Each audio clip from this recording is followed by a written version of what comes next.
Record. Perfect. Awesome. All right. So let's get started. So, welcome to the Human Resume podcast, where I dig into the career journeys of some amazing people that I know. I try to bring out the stories behind the journeys, the challenges, the rewards, and the things they stumbled across along the way. I'm your host, Surya, and on today's podcast, we have Swathi Maran, a dear friend of mine. We go all the way back to 2012 when we met in college. Interesting fact, we shared next to next roll numbers. So we were next to each other a lot back in college, but during which I didn't get to ask her many of these questions. So life gives me another chance to dive deep with Swathi Maran today. To tell a little bit about Swathi, she's currently an IIM graduate from IIM Bangalore. For anyone who doesn't know IIM, well, let me shine some light on the rock under which you might be sitting in. IIM stands for Indian Institute of Management, one of the most renowned institutes in India, if not the world, for doing business studies. She recently graduated from IIM and would be starting her career soon to begin her next phase. Let me remind you that she pursued a degree in engineering in college and is now graduating with a business degree and is going to be joining as business consultant soon. So I'm sure we can uncover and learn a lot through a journey. So let's begin. Hi, Swathi, and welcome to the podcast. How are you doing? Hi, Surya. I mean, I can't believe we're actually getting started with this. It's really nice. I loved how you had brought the entire thing together in a very humbling introduction. And yeah, I'm glad that you got the point that we were sitting together for most of the labs and we had adjacent roll numbers. And he was my lab partner for most of the things. And yeah, he was a very studious lab partner. That's not good. And I he mean, he'll know what I mean. yeah. Those were different times back then. And thank you so much for bringing me to your show. Sweet. Awesome, Swati.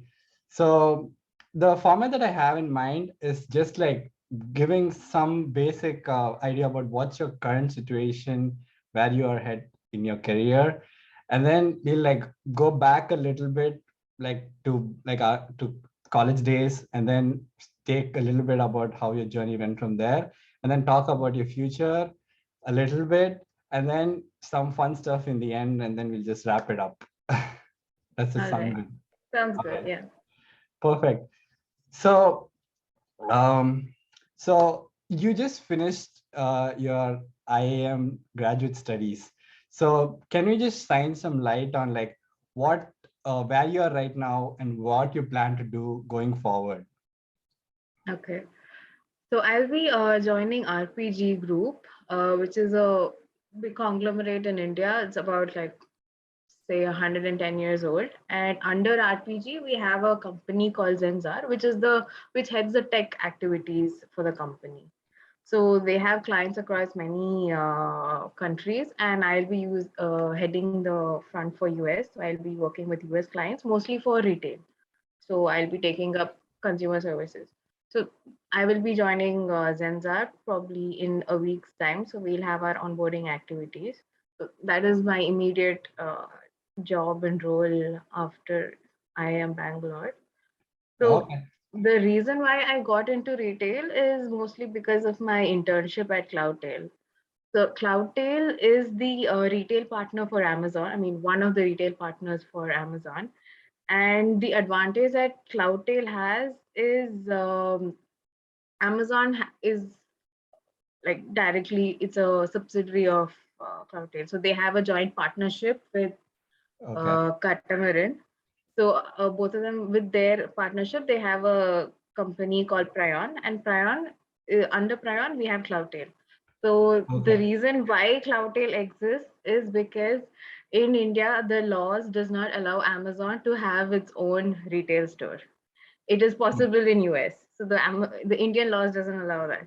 So through a partnership with Catamaran, they have Prion. Under Prion, they have Cloudtail, and through that, Amazon does retail business. So Okay. Okay. that's the That's the story behind backstory, it. right? Yeah. Nice. So Nice. because we are the retailers for Amazon, we sort of function entirely how Amazon works. So we are also bound by the readership principles. We have the flywheel structure, and we are, entirely governed by whatever KPIs that Amazon follows. So Okay. our work life is like Amazon's, so Okay. as to say. Yeah, and we get little advantages of the tools that are already there with Amazon. Okay. So Yeah, that was a pretty crisp explanation. But just to tie it back a little bit, so you mm, had mentioned that you'd be joining KPG group. So RPG, yeah. RPG, sorry. Mm, But you mentioned that you worked as an internship in Cloudtail. So mm. are these like related companies? And also, if you can tell a little bit about your specific role itself, though you said you Okay, mentioned you're working in retail. okay. So I was a vendor manager for Cloudtail, so that my project was mostly in that. So because I had a couple of months internship experience under Cloudtail, I liked the domain and I wanted my final job also to be somewhere around that. So I wanted to use my bachelor's degree, my knowledge in tech, plus whatever I had gained in my internship under retail, and I wanted a job that would bind these two. So that is why I had focused more on Zensar, or that is RPG's job, because I would be focusing on providing tech consultancy for retail companies, Okay. and I can choose my clients. So I'm heading the US front. So I will be dealing with Walmart or some other smaller companies who want to get onto e-commerce. So Okay. that has been my journey. So what usually happens is once you get into IIM Bangalore or any MBA college for that front, so IIM generally offers a general MBA. Okay, we don't Mhm. have like a specialization. So it depends on us whatever core subjects we want to take. So first year is like basic. You just pick up all the core subjects, and after your internship, you decide on what core you want to take. All Okay. right. So because my internship was in retail, I liked it. So I took further subjects that were around e-commerce and retailing and marketing for retail. So, Okay. so the idea is that if you like your internship, you go in that direction. Or if you don't like it, you will understand what is not working for you and you take other core subjects. So that is like the branching Okay. decision that you have to make in your second year. So Okay. I decided I wanted retail. I liked the courses and the work that was there. So I decided to go forward with tech and retail, and I landed up at Zensar. Perfect. Yeah. That sounds So, great. yeah, and you had asked me about my role at Cloudtail, right? So I was a vendor manager, as I said, and my project was I had like three deliverables. All right, I can't get full technical into that, Yeah, neither would but I understand. no, I mean I can't even reveal some details because it's Cloudtail and Amazon, and I Yeah, can't no say worries. most of No them. worries. So there are many categories under Amazon. So like for example, there are baby products or pet products or furniture. So I was given one of those categories. And for one of those categories, I had to identify white spaces.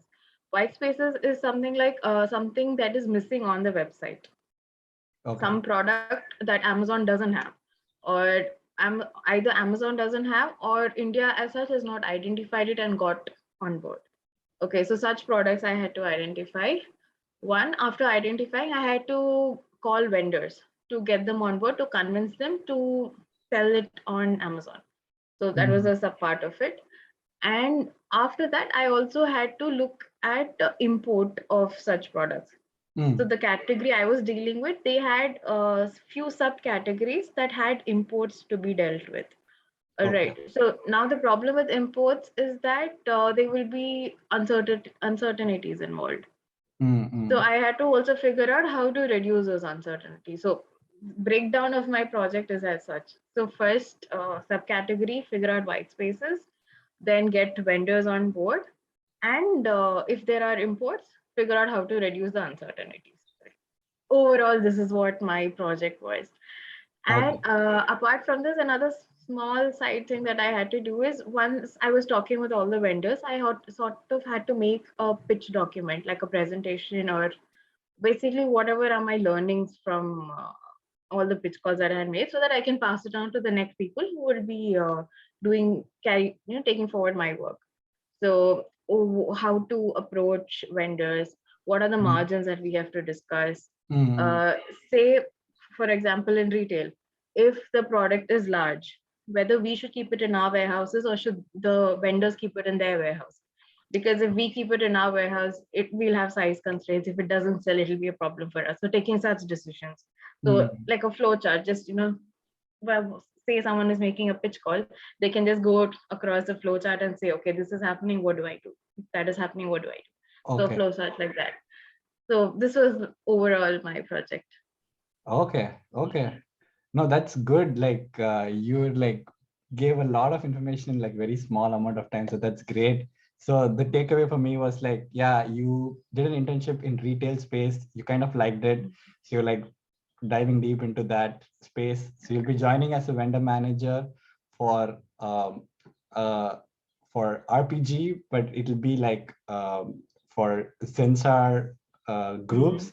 So which is in the space of like e-commerce. So you'll be Mm-hmm. providing more of your expertise in those lines.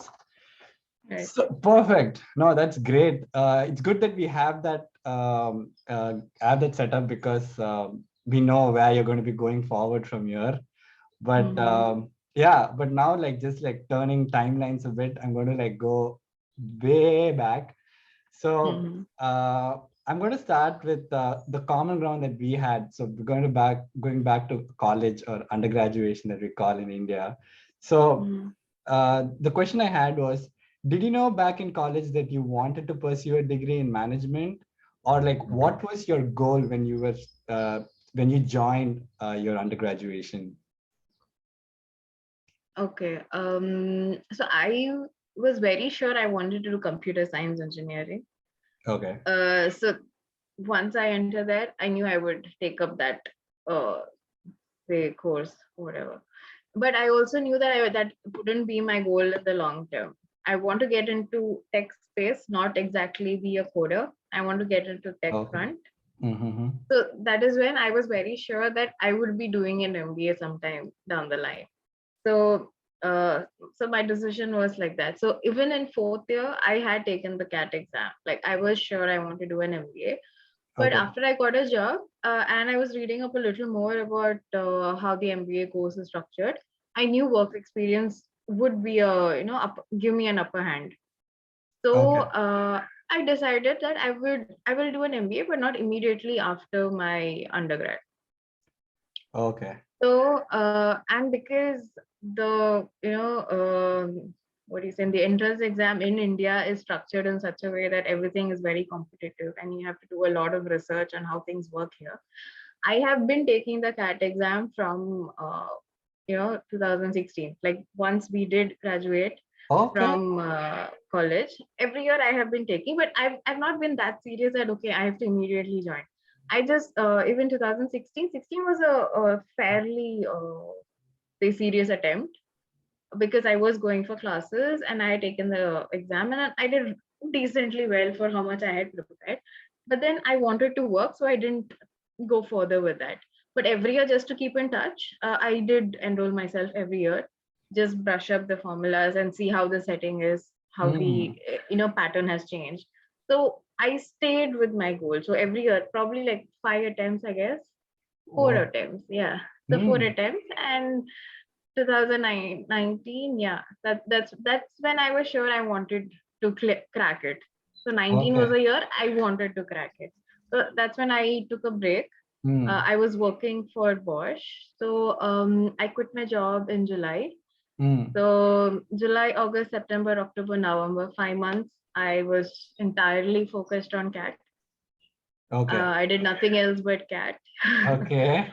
Yeah, and that's when I got I wrote the exam and I didn't have anything else to focus on, so I put my entire energy into Okay. No, that's great. I really didn't have any idea about the persistence that you that. had. I really like. honestly, I thought like just after a few years of working, you just decided to like magically get into management and you just gave CAT like prepared in a year.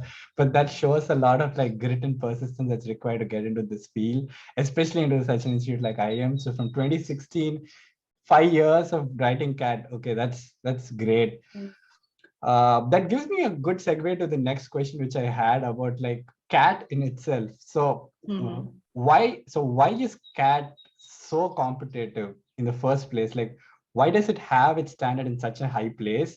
And do Mhm. you think that it's a good metric to get into IIMs? Like, do you think that they test the right skills? Like, you think like, yeah, these are the things that you need to have if you want to succeed once you get into IIM. So just some thoughts on CAT itself based on your Okay. experience. Yeah, it is overly competitive, I feel, and the reason why it is because it gives you sort of a jump start for your career. All right. So when I was working for Bosch, I was just an associate developer. I had a decent pay, but what MBA would offer me is 10 times of what I would be getting. So Mm-hmm. that is like a appealing thing for every Indian. And the level of work also that you would be contributing is huge. Because, say, for example, in my internship itself, I was in charge of a category on Amazon Mm. for 2 months, and that's a huge thing. I wouldn't, I mean, the level of data I was working on, I had access to data which I would never ever imagine that I would be working on. I had Excel files of data that were about 1 GB huge, and it had 3 4 months data that I had got to analyze. It was a great learning experience. So Mm. although the work was very hectic, I had to work like about 12 hours. I did learn a lot. So, and an MBA gives you an opportunity to work on a large scale, like a large scale project. Like right now, even when I'm going to join Zensar, my boss is going to be a VP. I'll be directly reporting to a VP. Okay. So Okay. that level of kickstart an MBA gives you, an MBA from a very good institute. Okay. So that is why CAT is so hyped up. It is so competitive. And another reason why it is so hyped up is because it is basic math. It is the things that you learn in 10th standard, 10th and 12th, whatever we prepare for IIT JEE. And for people, I don't know if everyone knows what IIT JEE are. It is for the entrance exam for bachelor programs. Maybe, Surya, you Ye- can give a introduction for that. Yeah, yeah. We can just assume that people know about it and you can Yeah, okay. continue. So, yeah, and it is basics of that. So, CAT has like three sections. One is for quants, next is for logical reasoning, and next is for English. So, Okay. all these are basic. Everyone would know it. But the knack is that each question you need to solve in less than 1 minute. If you're Mm. taking more than that, you are done. So, the skill here is to be really quick. Okay. And my teacher at CAT, he used to tell me that. While clearing CAT, that is when they are training you as MBA graduates, because you learn to take a decision in 10 to 15 seconds whether you want to attempt that question or not. Mm. So first, yeah, so you need to be that quick. So they Okay. train Okay. you in that. So, and again, for when I was preparing for the CAT exam, you have to take like about at least 50 to 55 mock exams. So Mm. 3 hours you will sit for mock exam, and every weekend you will have that. And once you do the mock exam, that's not the end of it. You'll have another session where it is another 3 hours, where they will entirely break down how your performance was, where you went wrong, what you did. You have to analyze what questions you could have chosen to improve your percentile. The Mm. entire breakdown happens. Okay. So so there itself you get into the habit of taking quick decisions, reasoning out what you have to attempt, and then take a call on whether this will pay me better, will have a better trade-off, or that question will give me a better trade-off. So Mm. because you'll have limited time, and then you need to decide whether you need a -1 or a +3 score. So you Okay. take really quick decisions at that time. Okay. Okay. Now that's a great picture of why CAT is so hard. it makes sense. It almost seems like it's like a litmus test to prove that Yeah. you'll actually succeed in the Yeah. industry. So yeah, Okay, and yeah, yeah. another thing. So CAT is not the only barrier to cross to get into IIMs or any management Mm-hmm. college. The thing is that is just a threshold. So once you clear the cutoffs, after that it is the personal interview Interviews. and written ability round. Okay, Yeah. and that is where a lot of people, how they talk comes out, because I know a lot of people who are 100 percentilers but didn't convert. Oh, Okay, okay. that's because their return ability might not be that great, or their attitude towards life, that has to be aligned, or Mm. how you perform in an interview. So all that also comes into a picture. So return ability, again, they see how well you structure. They'll just give you probably 10 minutes, and they'll give you a topic, and then you need to write. You need to be really quick again at that. So all these factors play out. And once you clear that round, they do a weightage of everything. So they Okay. give like probably 50% for your CAT score, and then another 25, say probably for uh, the personal interview. And it breaks down again into how your work experience has been, Hmm. your grades, your 10th, 12th grades. So all that again comes into picture. So it's not entirely the CAT score. It's again your 10th, 12th college grades, your work experience performance, and Hmm. your personal interview and return ability. So it's like the entire thing, they filter down, they score you, and then you get an admission. So that Yeah. is why it's such a tedious process. Mm. Yeah, it does seem like a really challenging process to get through. So yeah, like really shows like how much of an effort you put in and how much skills you had to actually clear it. So that's great. And again, like reiterating on your thoughts, it's like, so it's not enough to just think about CAT as like a single point of Mm, examination and be like, I'm just going to crack it and I'm going to get into it. So it's more like mm, you need to have like a mindset or a lifestyle. Like we need to be able to like express and articulate well yeah. and have like ability to like convince people, things like all of those plays a role. So, Mm. so the follow-up for that question would be, do you think that's, do you think that getting into an MBA is like a predisposition for somebody? Like, let's say somebody is like, would be like predisposed to succeed in an MBA or like Mm. in this field? Or do you think it's like a skill that anybody can just be like, I want to get into a good institute, I want to get into this space, and they can just like hone these skills and then like prepare and get into it? I think it's probably 70% hard work and 30% pre-existing skills, Okay. because you need to train yourself. Hmm. And like hustle is like, I don't know, it's normal over here. You need to be able to function even with 3 hours of sleep.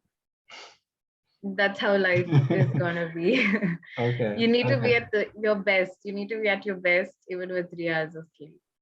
Okay. So that requires a lot of hard work. So it should be muscle memory for you to think in a way that MBA graduates are supposed to think. And Hmm. that comes with a lot of hard work. So if you stick to a schedule and make yourself to work in a particular way, I think you will be able to do it. And that brings me to one of my opinion, where I feel all these IIT and IT folks, they do really well because 4 years they've been trained to work in this fashion. They've been Hmm. trained to hustle. So for them MBA seems comfortable. Okay. But I'm from Amrita, and I had a very chill life there. So it Okay. was very difficult for me, to get to the mode where you pull all-nighters, and next day you have a presentation, and then you also have a case submission, and then only you get proper 5 hours of sleep. 5 hours Okay. is like the going average. The day you get 8 hours of sleep is when you have nothing else to do the next day. Okay. Okay. That paints quite the picture. Okay. But I really like that point where you mentioned that like if hard work is kind of like you soak in that attitude, it like helps you in this. And like especially if people crack like already hard exams like IIT and NIT, they have that, so that kind of helps you to even do well in MBA. That's like a very unique point which I really liked. So that's good. And Yeah. the reason I'm saying this is because we do nothing revolutionary. It's the same basic thing. The only difference is we do a lot of other things as well. Because it's nothing new. Our curriculum is almost the same as other MBA schools have. Or say again, the CAT exam is the same portion. Okay. The only difference is you need to be really quick and you need to just train yourself for that. Okay. So that is why I feel like you will be able to do it provided you put in a lot of work into it. Okay, gotcha. So that's nice. It gives a good picture about IIM CAT a little bit. So now I want to like go a little bit deeper into Swathi itself and like understand a little bit about like why you decided specifically to go into it. Especially, I want to like call back to the point when you mentioned like it was like a gateway to like earn like 10x more, you mentioned. So my question would be, it's a little bit more personal, so you can decide to answer it how much ever you want to reveal. But many of us were like grew up in like middle class families, so like money was like a major reason for many of our career decisions. So my question is like, was money ever a concern in your childhood or in your family, and did it play a major role in you deciding to go through this path of like doing MBA or getting into IIM? So this is obviously very subjective and how I want to see myself in my life and how my ideologies are. So I've always wanted a life where I do a lot of things that I like. All right, and that means I give a lot of time to my family. So even right now, and which is not like a very popular opinion at these schools, work is just say 40% of my life, and I put 60% to just my personal thoughts and whatever I want to do. Okay. But having said this, I have a certain lifestyle that I want to take forward. There are certain things that I want to do. For that, I need money. So for that, I need an MBA. So it's not that money was a problem. It's just that I have set a lifestyle for myself for which I need a certain type of job. And to do that, I want to do something that I like because that is 60% of my life. So I've taken up a job that I like, which will give me enough money to support my lifestyle. So growing up, I've always wanted a family with children and give all the luxuries in life. And by luxuries, I don't mean business class travel and all that. Just that if I want to go on a vacation, I need to have enough to go on a nice, decent, happy vacation. And I don't want to be constrained by things like where will I plan my stay, how many people I can take along with me, and all that. So that is the sort of lifestyle I want. And I also feel that once we have a job where we take up major decisions, I will be able to control how much time I want to be on that project, and I can take time off as well to give time for my family. So that was another reason driving me to take up jobs like that. Yeah. And coming back to how much of my how much of an importance money does play, again, it's because of my lifestyle. So I want to be able to pamper my parents or my sister or my children with a lot of things. That doesn't mean I will spoil them, but I want to pamper them and I want to have the luxury of doing that. Yeah. So, and I don't aim to have like a house or buy a house, rent a house. I want to live in rented houses for most part of my life. The main reason for that is I want to relocate as much as I can. So the reason for that is my dad had a transferable job and I've had to relocate, and I liked that lifestyle. It made me more comfortable to change. It made me comfortable to make friends. It was easy for me to interact with a lot of people. So that sort of made me who I am. So I also don't want to, subject my children to just one location. So I want to be able to move along. So, and I feel that getting a house, settling down in one place will sort of restrict your personality to that location. And I don't want to do that. So that is my reason why I don't want to buy a house. Okay. So, so keeping all this in mind, and I need a job that will support this sort of lifestyle. So, so that is why I wanted a job that would pay decently well. Okay. And yeah, so that's what got me to MBA. And another decision, like along where I was working in Bosch. So I was a developer, and 3 years into my job, I had to take a decision whether I would move to Germany or I would quit, because I had kept 3 years as my limit for MBA. So when I had to move to Germany, it was a great opportunity. I mean, I could stay 6 months in Germany. I mean, that would just cover entire Europe. Every week I could travel. That was a very exciting offer. But if I take that, my skills would be very narrow. I would be going deeper into automotive industry. My skill set would be narrowed down to automotive steering. And yeah, I mean, if I wanted to switch from Bosch, I would probably go to some other automotive company, either Nissan or say some other company like Volkswagen. So my switching opportunities would be reduced. Although I would be going core into it, my switching opportunities would be very less. So there Okay. is this T sort of experience that people try to bring in, right? Yeah. The either vertical Of the or rod and horizontal. yeah. Yeah. Yeah. So if I stayed in Bosch, I would be going deeper down vertical into the T. But switching opportunities again would be very less. And I don't know how much of a specialization would increase my salary. Okay. So that decision versus taking an MBA where I would be expanding horizontal my knowledge. So yeah, so that was a decision that I had to take. So I went with the horizontal path to take an MBA. Nice, nice, great. That's you really like thought deep into all your options and like your Yeah, lifestyle, I had your to. like Yeah. yeah, your qualities and traits as a person, and then you made a decision that's clearly visible.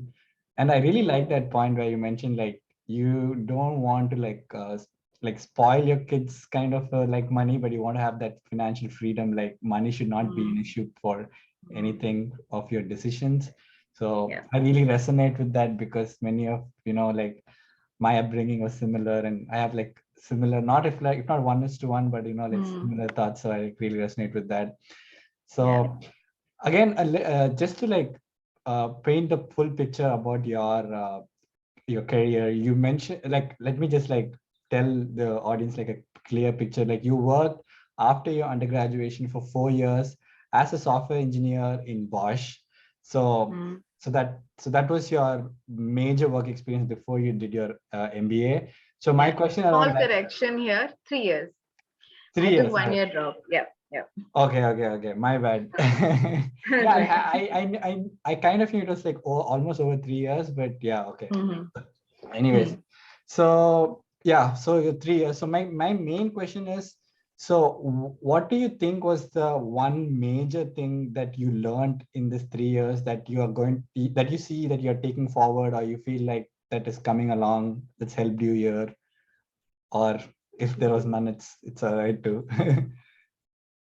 Um, so probably, yeah, I did understand a lot of how projects work and how budgeting is done for projects Mm, and how resources are allocated for a project. But more than that, what always stayed with me was what my manager always used to say. And I had an amazing manager.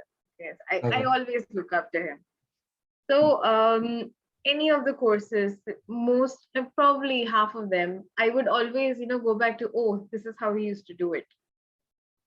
So my major learning is how I work.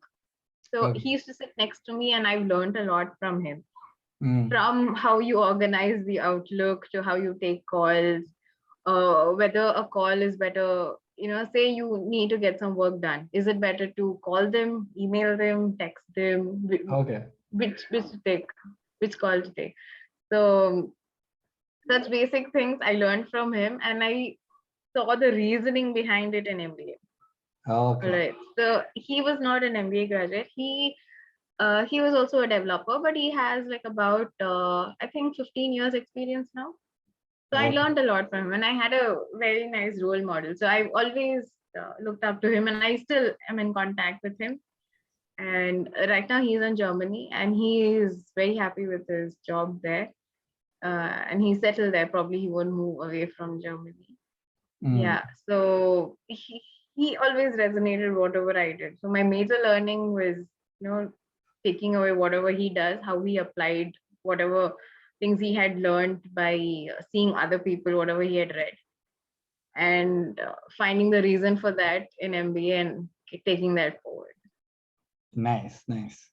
That's nice. Yeah, it's the second time you're mentioning about like good people that you were able to Yeah, work that's along very important. and Yeah. work with. So, so yeah, like I would just like to like follow up, like, do you think like how important do you think are like mentors or role models? And I clearly see that you're like thankful for them for in your career journey so far. So do you have anything like specific to say about like how important do you think they were or are for people to find good mentors if they want to get into some specific careers that they're interested in? Mm. I think it's always good to have one person for each sort of interest of yours. And I take this not just for interest, but any of your hobbies as well.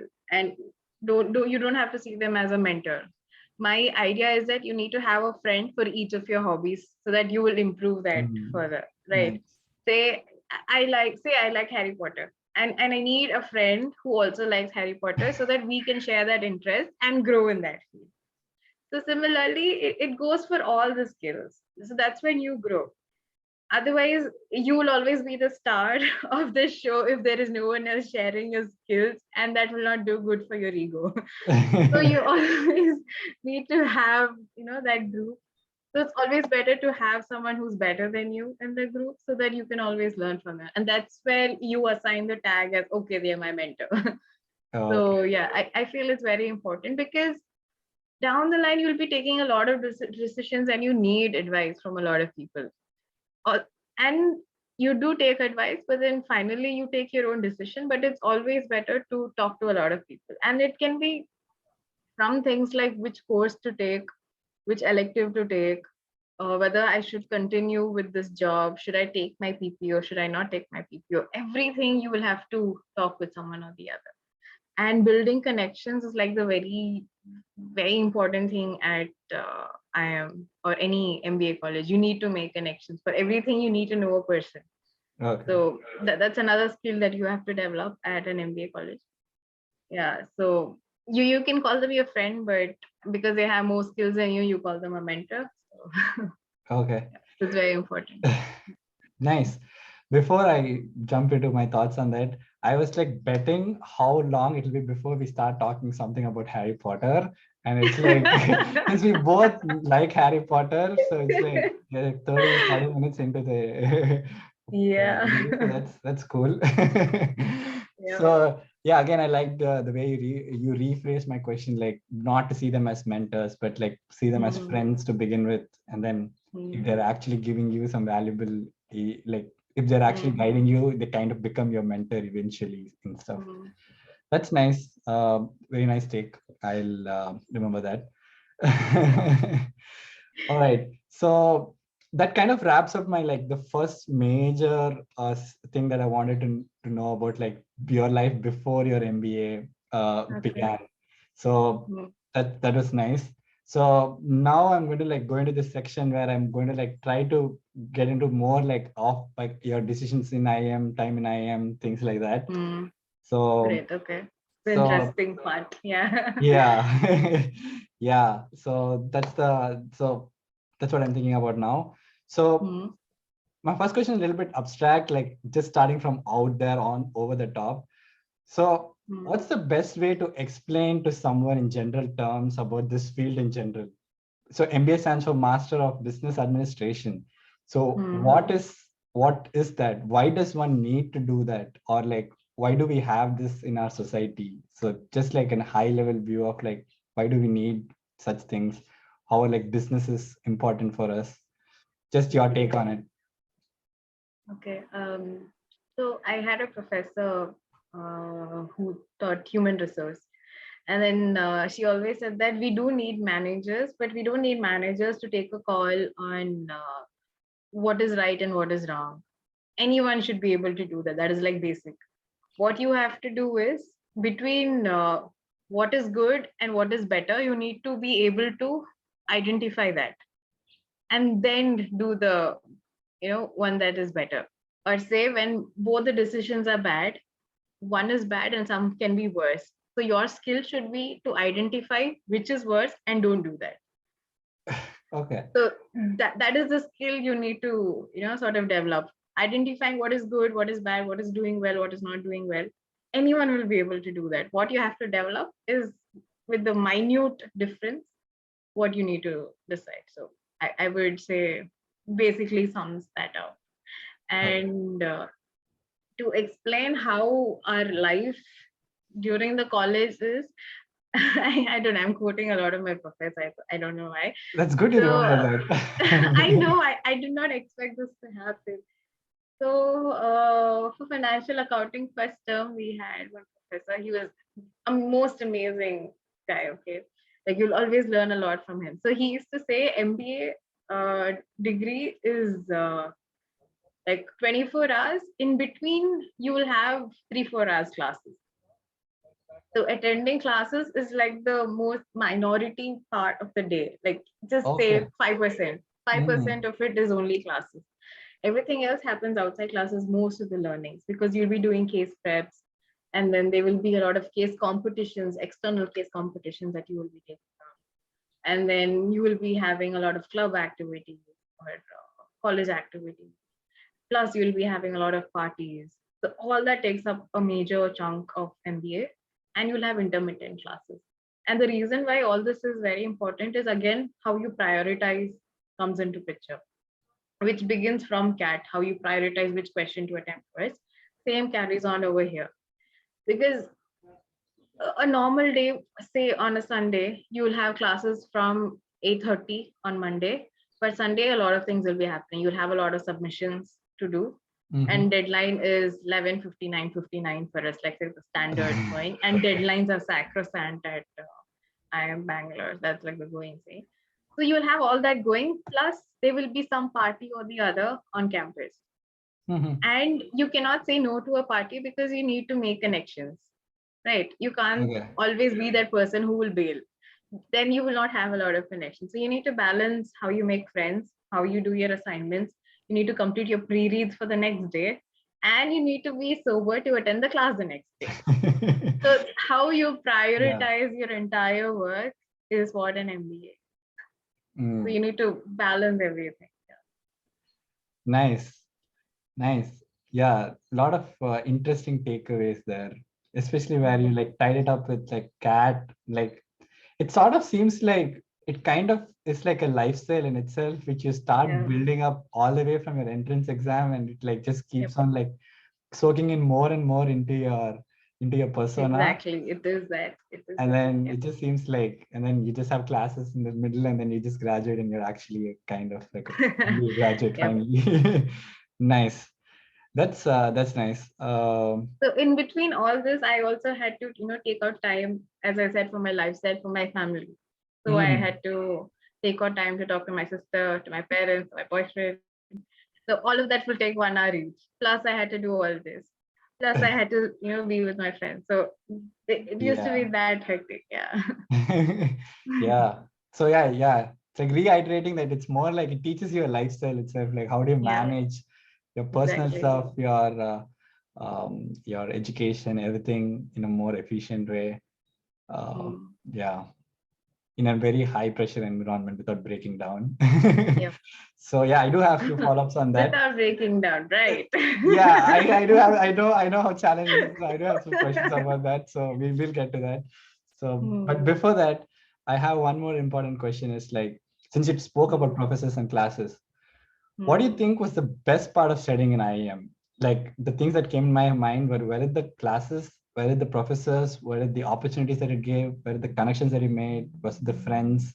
I know it's a bit of all of these, but like if it's like one or two that like you pick, like this is the main thing that I got from my MBA, what would you say? Main thing for me was exposure. I feel I was I was staying in a bubble before, and I had not met a lot of people who were really good. I mean, I knew a lot of people who were doing really well, but then once I went to MBA, I met a lot of people who just blew my mind. Okay, because they've achieved so many things and they're younger than me. And I'm like, oh my God, how did you even do that? And these are just students. And then the professors, all of them are inspiring. I have professors who wake up at 3 a.m. and reply to emails at 4 a.m. and then start the day at 5. Okay. So, yeah, they start the day at 5 and then they go to sleep by 9. They get a lot of work done, but then that lifestyle is like amazing. Because, and the professor I had told you, my financial accounting, he is about, he retired last year. So I'm guessing he must be 60, 65 something. He still used to go for a jog at 5:30. So 4 o'clock, we would be done partying and we going back to our hostels and we see him coming jogging. And that used to blow our minds. So he would finish his jog, and then he would take class at 9 o'clock, and we would have just, taken our 3 hours nap and then woken up and rushed to class, having bread as breakfast. So just bread and butter. So that's the lifestyle. So that's what the takeaway is. It introduced me to a lot of people who are doing really well in life that inspired me a lot. They and So it's not just about academics that I've seen. They are brilliant at how quickly they grasp whatever is being taught. But then apart from that, they're really good at many other things. So it's not that getting grades is like the major thing in their life. Some of them are amazing artists. Some of them have achieved so much in the field of sports. Most of them will be national player in football or anything. So most of the people are not, couch potatoes who are big time nerds who do nothing else but study. All of them have achieved so many other things in life apart from study. And so that sort of builds like an all-rounded profile, to a point it gets really intimidating because they'd be really good at everything they do. So it just introduced me to superhumans, and all of them do so much in their life. Yeah. Yeah. All right. Okay. So the biggest thing I hear is that you were able to get in touch and like work alongside like pretty amazing people during your time, including your colleagues, your fellow batchmates, and your professors. All in all, like some amazing people you came across. And also something that struck me is that you mentioned that you also had fun, basically like partying till 4 a.m. Am I right? Yes. So, okay. So it's not all work in IIM, to reiterate. No, it's never. So I'll tell you what. My understanding is that a lot of people have not entirely enjoyed their freedom in their UG or work. So once they enter IIM Bangalore, or at least for me, it was like that. They had unlimited freedom. Okay. And I'm saying this from, Indian point of view and from Amrita because we had a co-ed hostel. So ground floor, first floor was for guys, second and third was for girls. And we could roam around anywhere, no curfew, no anything. You can be anywhere you want at any time you want. And you can, so it was the chillest life anyone could ever ask for. So, and again, prioritization helped us so much. And we used to party the night and next day attend class and be attentive in class. It has taught us that skill. So yeah, like partying is a major part of IIM Bangalore because we have this thing that we work hard, party harder. So that's what we always do. Parties are like a huge thing. Even people who do not consume alcohol or whatever, they come here and try out everything. Nice. And yeah, we not not like that is the thing to do, but then everyone explores. They cross their boundaries. Yeah, that's great. Yeah, I kind of like very much relate to that, especially like I think like the exposure part which you said is like just like resonates like to the bottom of my heart, because like yeah, especially when you're in a bubble and you're like this is how the world works, and then you just see like no, you have your own prejudices with which you brought up Yeah. in, where you grew and like where you are, and then you just like people break it and be like these are all the different ways that you can live in. It like just blows your mind. So that's amazing. Nice. So talking about like people exploring and like breaking from their mold, like what were like some of the like based on your friend circle or people that you met, like what were some of the most like not crazy but like the spectrum of reasons that people joined IIM, like whether people who just joined IIM to like explore their freedom, or like they were like I was always like this so I want to be in IIM to like explore it, or were there mostly people who had like how you mentioned like like finance or like getting into business as their major role, like whether like people who also had like maybe like some silly reasons for just doing IIM. Okay. So first within my friend circle, I know a lot of people who wanted a career change, so they did an MBA.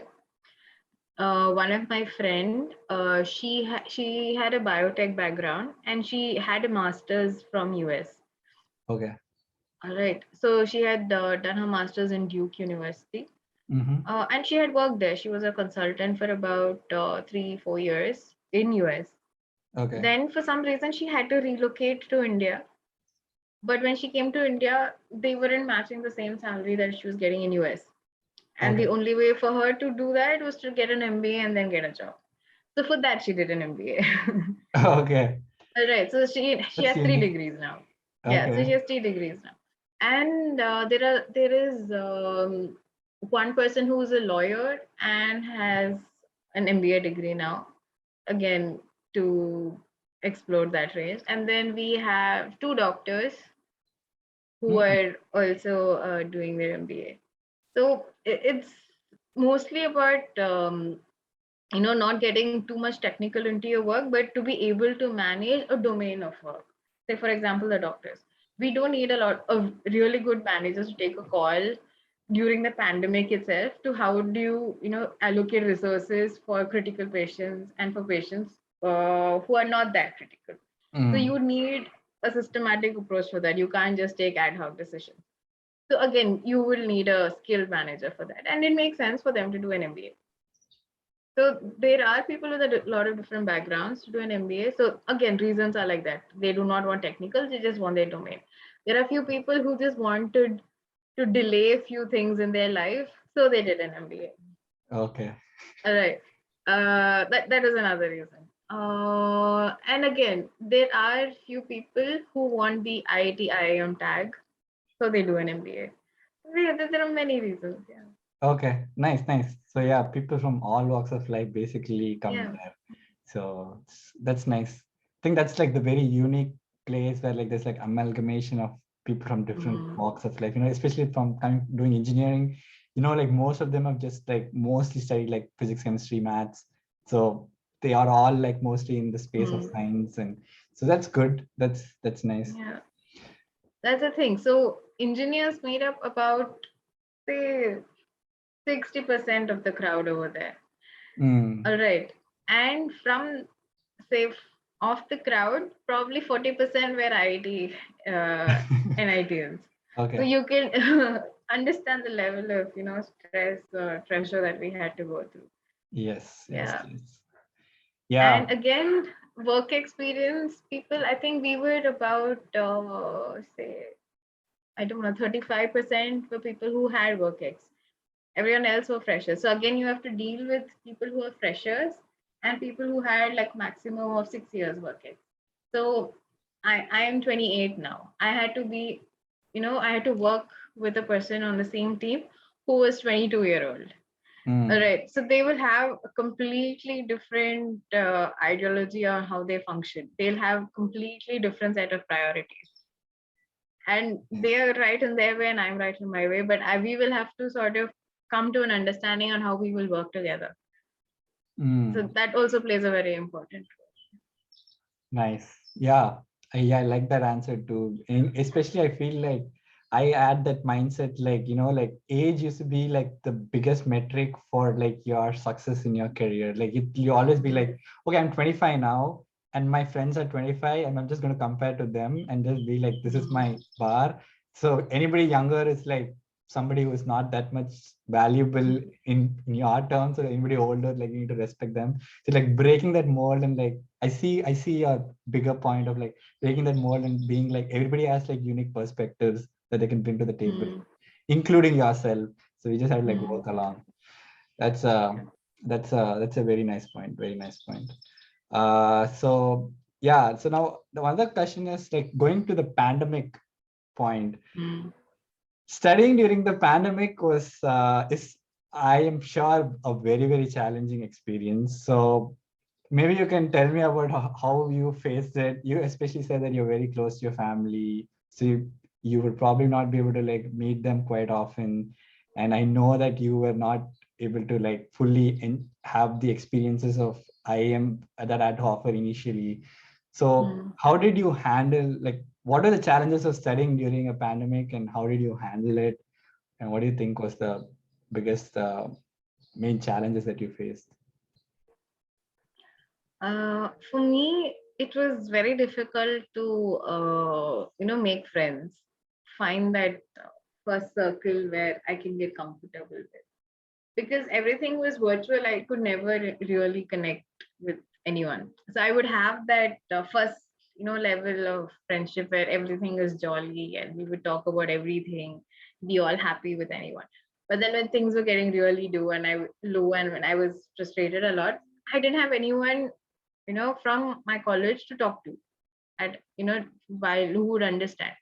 So it took a lot of time to break that barrier, to find people where I could let down my guard and actually talk about. So it was very difficult to make friends in the beginning. And it was completely new. I've never made friends virtually. So and yeah, so again, you can call me boomer or whatever, but I was never a person to make connections on Instagram or Facebook or talk to anyone random on any of the virtual platforms. So it was very difficult for me, because one thing is everyone wants to be popular, and everyone wants to talk and get to know a lot of people. So there would be a lot of calls every night to get to know people, and we would be talking randomly.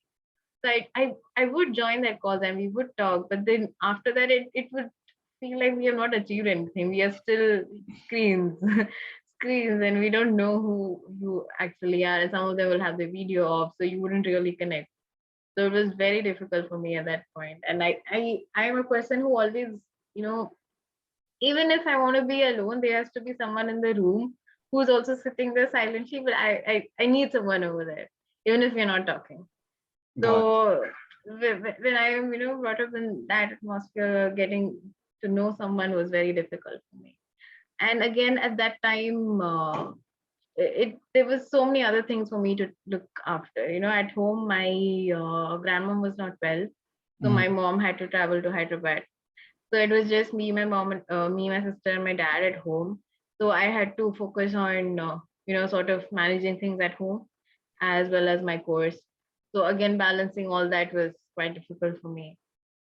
So yeah, it was that time, that 2 terms was really bad for me. Okay. So yeah, like it does seem like pandemic did take a toll on each of our lives, and it was probably exasperated by the challenges of IIM. But it's good that we have just crossed that, and you're able to sit here and look back at it and be like, yeah, it's something that you crossed, and it's all right. So maybe another question would be like, especially when you have like this challenging times, like let's say in the past, or like if let's say in the future also, who or what do you do to like, it's the first thing that you think about, or like do you call someone, do you just like take a shower, or like what's your mindset like when when the low days hit and we just like don't really see light at that point. Yeah, I usually talk. So it's either my sister or Rahul. Two people I talk. So that sort of gets me going. Or I just take one day off. Like I don't do anything. I don't do anything course related. I just order food that I like, watch things that give me some sort of happiness. So I just watch some happy, funny show, Okay. and I listen to music, and I hope that will get me going for the next day. Yeah. Okay. Yeah. So along with this, so there is one thing that my college also used to offer. So we had a partnership with uh, a company that was offering therapy. So we had, I don't want to reveal the name. I don't know if that is confidential or, Okay. but we did have someone, and it was an app that we could download, and then we could talk. So they would assign us people, and then we could talk to them, tell them what's happening, and they would, be there to listen. Mm. So I did opt for that. So I have gone for a couple of sessions for that, and then it was pretty good. And so that particular company, it was founded by one of the alums of IIM Bangalore. So we have Okay. like a separate sort of center on our campus as well. So every Saturdays and Thursdays, they sit in the office over there. So we could walk up there and talk to them. Mm. And the advantage of that is they know how the culture is at the campus. So they understand how the curriculum is, how the rigor is, what students go through. So they knew the background, so it was easier for me, to talk to them about it. Mm. No, I really appreciate you being like open about it. I know it's like a very personal thing and especially important since I feel like many people, especially our generation, was like trying to dabble between so many things, are going through it. So it's nice that you just opened up and shared, like, you had some resources which is good and you also like proactively took it. So that's good. I'm pretty sure like many people will like resonate with that. Mm. So that's nice. So I'm just going to take a quick break here and then Okay. we will probably get back on this. So yeah, All thanks, right. Vishwali. That. All right.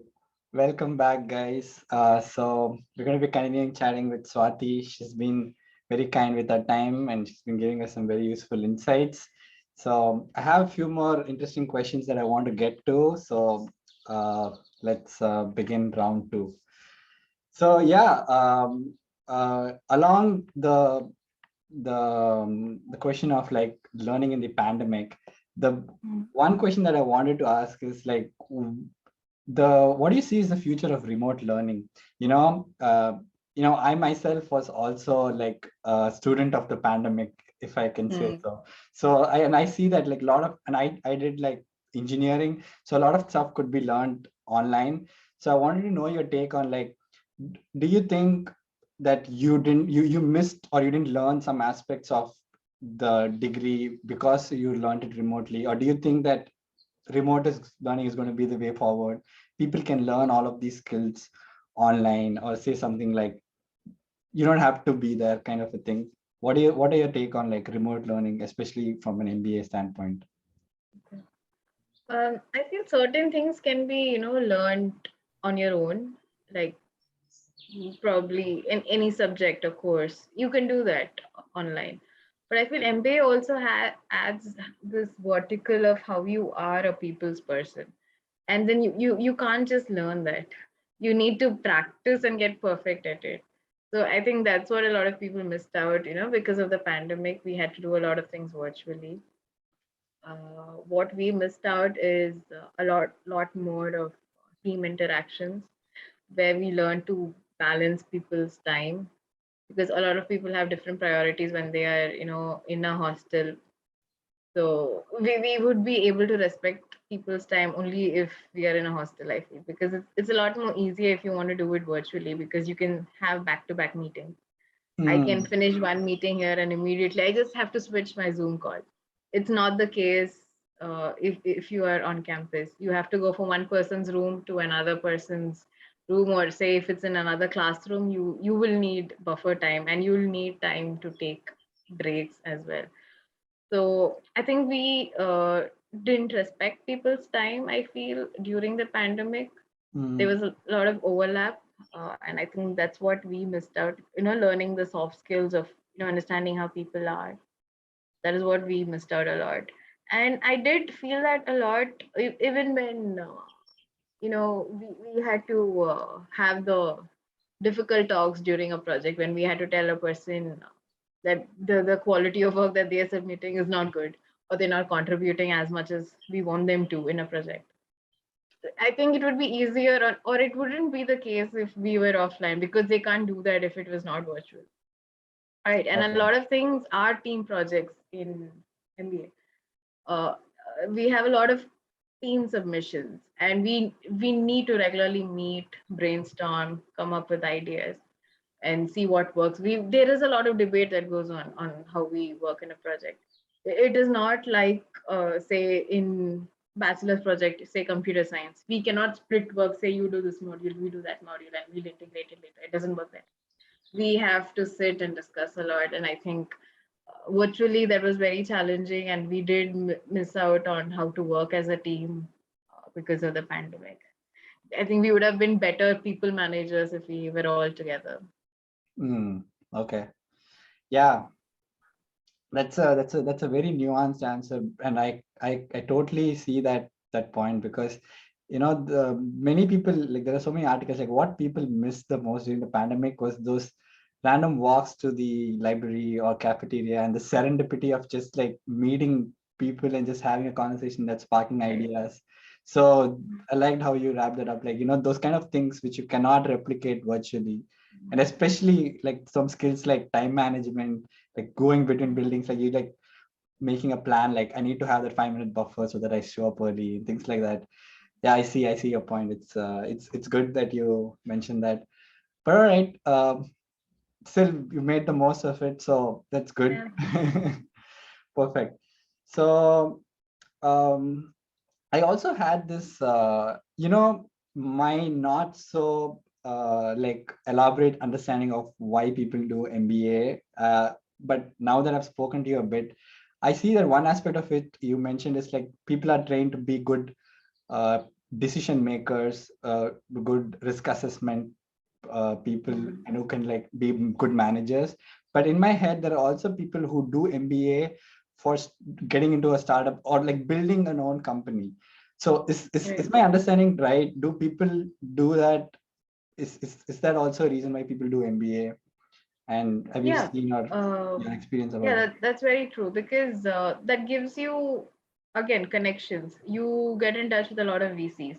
So most of the professors would be directors in many companies. So if you do well in a project and you approach them, you have so much resources. They can hook you up with a lot of investors or angel investors. So you get connections.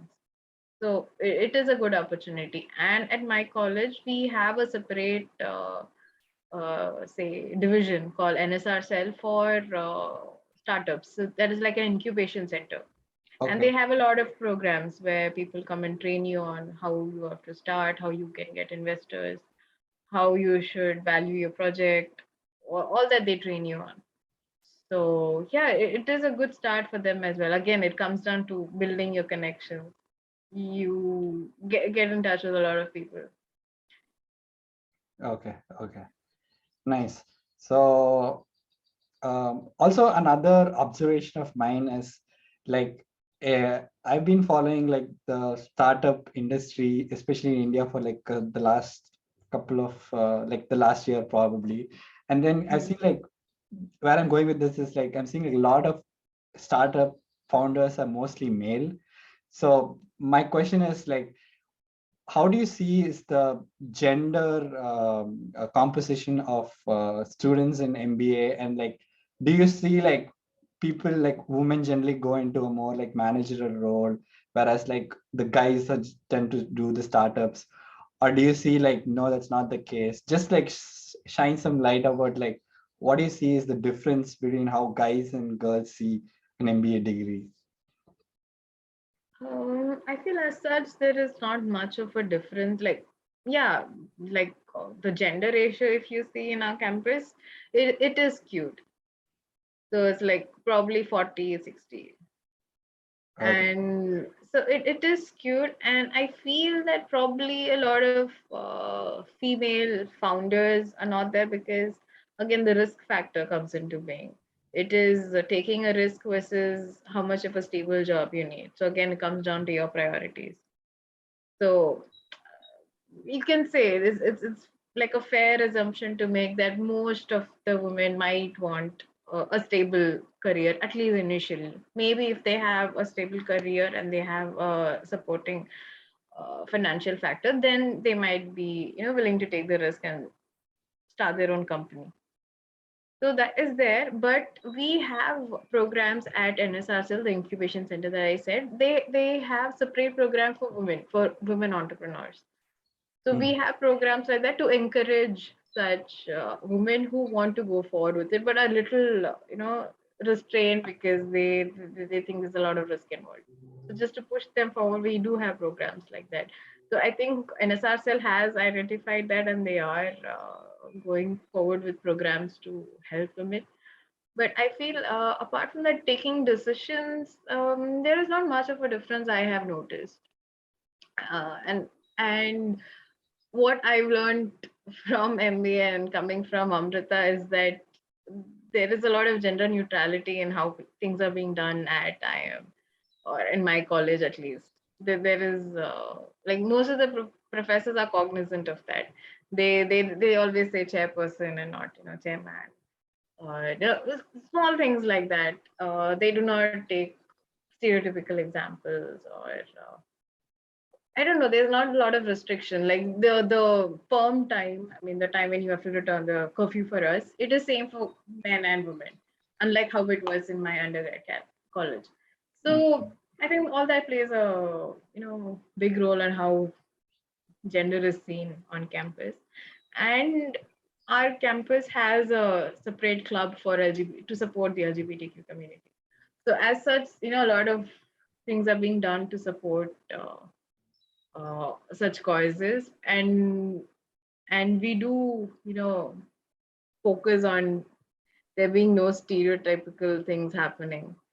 So yeah, it didn't strike me as something wrong that was happening, or something I felt like I was not given the same opportunity as a guy. So in terms of decision making, I don't think anything was like that, or there was any difference, because we were in an environment where there was no differentiation being done. It in turn got us at a position where we would not take a decision based on our gender. Did I make sense? I mean, did you No, understand what? absolutely. Uh, No, so, no, no. Yeah, so because we were made comfortable, it wasn't a factor to take a decision. yeah, yeah. No, it absolutely makes sense. Even like for me back, IIM was always like progressive in terms of like how they had like gender neutrality and like inclusion towards many of the how what we term as like modern conceptions like LGBTQ and stuff like that, especially for India. So it's pretty evident that IIM has always been like considerate and done that. So that's good that you mentioned that in your answer. But but like I have like two thoughts in my head, but I think the more strongly pertaining, since my first guest itself is a woman, so I want to know your views on this. IIM is also almost like a bubble in itself because it doesn't reflect India as a country itself, because all these thoughts like a co-education hostel doesn't even like come to engineering schools. So, and like I was just reading about stuff, and like I found an article on like the top 10 countries which is worst for you to be a woman in. And like India is there. I don't want to even name the rank is there in that. So what is your take on like this strong deep-rooted patriarchy of India? And what do you think that I'm not like trying to like again like No, no, do I, like I, gender I get your bifurcate, point. but Yeah. like what could men do also to like, especially like open-minded young men who are also going into this, to like get or like extend this idea outside of IIMs and into our society, Mhm. into our families. What do you think, or what is your take on it? Right. So, I mean, this takes me back to another point about lifestyle, that I was talking about. Before I used to stay in Coimbatore, and there were instances when I didn't feel, safe. So doing an MBA, I got into that bubble. Now I know that I will be able to afford my safety. I don't need to take the bus or anything that I'm not comfortable with. I can always, find a safer mode of transportation. That's that in a way that bubble is good. So it helped me reach a place where I feel I don't have to worry about things like that. Right. So, in terms of what other people can do to maintain like that, again, it comes with the type of mentality they grow up with. So now that they know how things are, how they have to be, say men, they have to take it forward. If they have their own family, that's the ideologies they have to carry forward.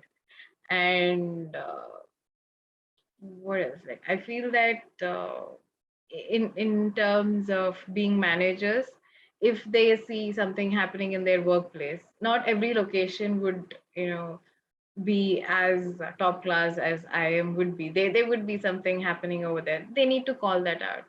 Say for example, Zomato has these period leaves and things like that.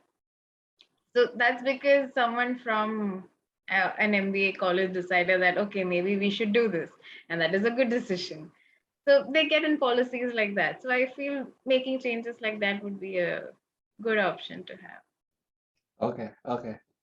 Nice. I liked your answer there too. Like, yeah, like if people need to be more conscious about it, people need to proactively start engaging in it, men, women, everybody. And also, I liked how you tied it back to MBA and you're like, yeah, you have these good degrees and you see that you say that these can actually make an impact in a more global scale. It's coming through companies. So that's good to hear. Very positive to hear that. So that's good. um then I have a few more, like, like the little bit of more like technical questions, and then like we'll like, like go a little bit like calmer. So that I think the two major things that I have is like, what do you think is like at the interview process once you finish your MBA, like for somebody trying to get into a job, sometimes the degree itself doesn't like make you necessarily ready for the job. So you need to still Mm. have like some interview skills, or like you need to still prepare for the job kind of a situation. Like Right. at least it was like that for me. So do you have any like, what's the process like to get into a job and like interview and like crack it and get into your dream companies? Okay. So for interviews, what I usually do is I read up a lot about the company first. Okay. Uh, what they're doing, are they in the news recently? What acquisitions they have, things like that. That's like the basic research. After that, I would research about the company's culture, and that's really important for me. Like, and that's not just from their website, but a lot of secondary research. Like, talk to a lot of people, see a lot of Glassdoor reviews, how their culture is. That happens, and that's when I realize whether I want to work there or not, and that's really important. So once I've done that, then I figure out how serious I want to be about the job, and then I look how their interview process is, what type of questions they have, what role are they expecting. Say for example, it is a product management role that they are offering. So I would see what products they have, right, and what is their vision behind their product, how are they aligned all the features around that vision. Say, let's say Microsoft, and then their entire thing, how they have aligned everything. Say for example, say Teams, and how it grew. Just focus on that product and then identify all the features around it, and then what you like, what you don't like about that. So it's something for you to basically talk about. So build around that. Once you have that, figure out similar products for Teams. How it is in doing comparison with Zoom or whatever. All that you need to figure out. So it's basically company study, industry study, And then after you're done with those two, you need to be really thorough with your resume. So it's like just these three checklists that you need to follow. And once we get into the resume sort of prep, it's very important to know every detail. Like say Bosch, I need to know what Bosch is doing right now also. So that level of preparation is very important. So you need to have company specific knowledge, industry specific knowledge, and things about you need to be thorough. Okay, nice. Like I like the 2 to 3 points that you majorly said. So that's something that people can take away. That's good. And also, what do you think is, again, you can be like as specific or as general as you want. What do you think is a good salary that people can expect once they come out of an MBA, let's say from a prestigious institute? Like, what's the average salary that people can expect? So that, many people now are like, we should like give the power back to the employees, because they need to have the information. It not be like always covered to the company and they decide. So that's the reason I asked. So if you feel free, you can like tell me like what's something that people can expect coming out. I know it's like in a broad spectrum, but you can just ballpark it. Okay, so it depends a lot on what sort of role you are taking, right? So usually finance companies offer a lot, and they offer the most high paying roles. So on our campus, the highest paying was about, say, I don't know, it was close to 1 crore. Whoa. Right. Yeah. So Crazy. that's so that depends on the course. And that is just one or two, okay, people. It's not like everyone gets that. It's just one or two roles. And very few people get it. Mostly people don't. So it can go to that, but average is around 20 lakhs. That's like almost everyone gets, yeah. Okay. Yeah, that's good. Yeah, just like to know people like, okay, what are the minimum opportunities that will open up after they. Yeah, that's it. So highest, if you want finance, you can go there. So it gradually steeps. Like then comes the consultants, and then the marketing, and then prod man, and then operations, then general management. That's those levels. Okay. Then sales and all that. Yeah. Yeah. I see that. I think going back to your point, like it being a very broad area, like people from different aspects come. So it basically depends on where they want to go again with the experience that they gained in their MBA.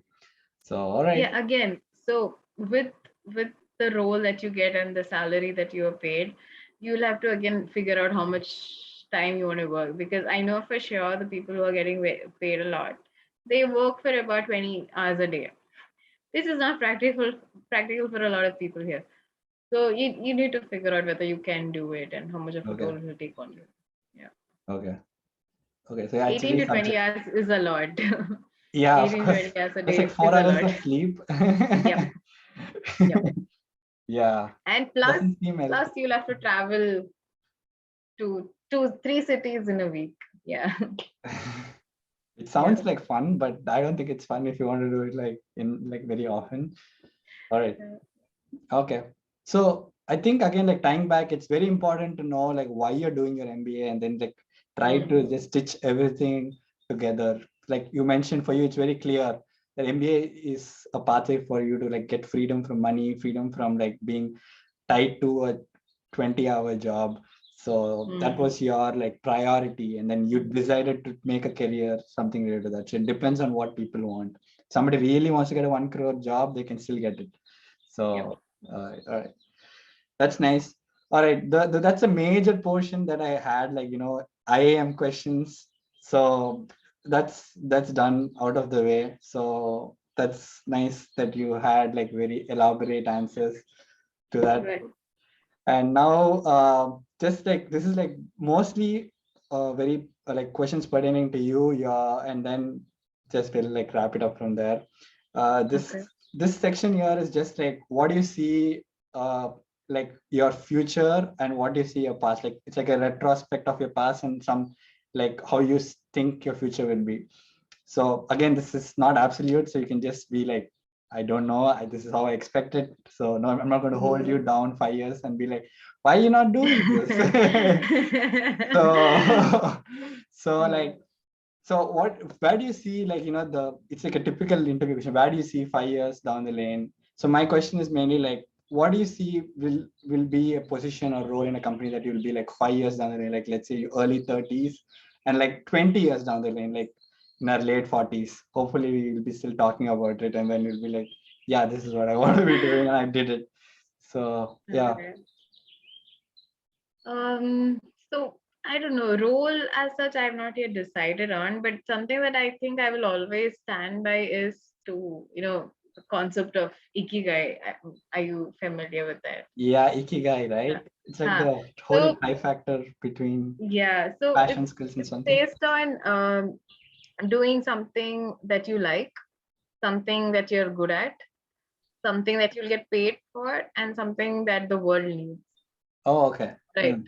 So a balance of all that, and I think that will give me happiness, or a satisfaction of the level that I deserve. So I'll always stand by that, and I'm not always defined by, okay, in 5 years I need to be at this designation, or I should be earning so much. So it's my aim is that maybe in uh, 5 years I need to have improved my skill set better. That is my broad goal. I need to be a better person in terms of knowledge and how much decision making I've done, and I need to be able to take responsibility for the work that I've been doing. Right. So, overall goal is that, say, in 20 years, I want to be at a position where I can take good decisions for a company. Say, I'm at the higher level where I can understand exactly how the industry works, not just the company. Say in 10 years, I will understand how to make a company work, but to understand the nuances of an industry, I need to, develop that level of skill set. Mm. So it's not like a decision, but my level of knowledge growth is what I am aiming for, and all that. Plus, I need to be in track with my ikigai. So Nice. that is like my major goal. So 20 years, I need to be able to be the best at whatever industry I'm leading in. So yeah. Nice. uh, I especially like seeing your clarity of thought and the way that you have these like metrics in place. I'm like very confident that you will be there, and hopefully I'll be there again to like talk and ask you about Yeah, that's it at that true. time. So yeah, I'm like super confident about it. So that's nice. Very, very nice answer. And then one question is going back. So like Mm, my famous quote from Steve Jobs is, you can only connect the dots looking backwards. And I've always yeah. seen that, you always have more information when you look backwards, but at that present point, you only have so much information and you just do the best you can.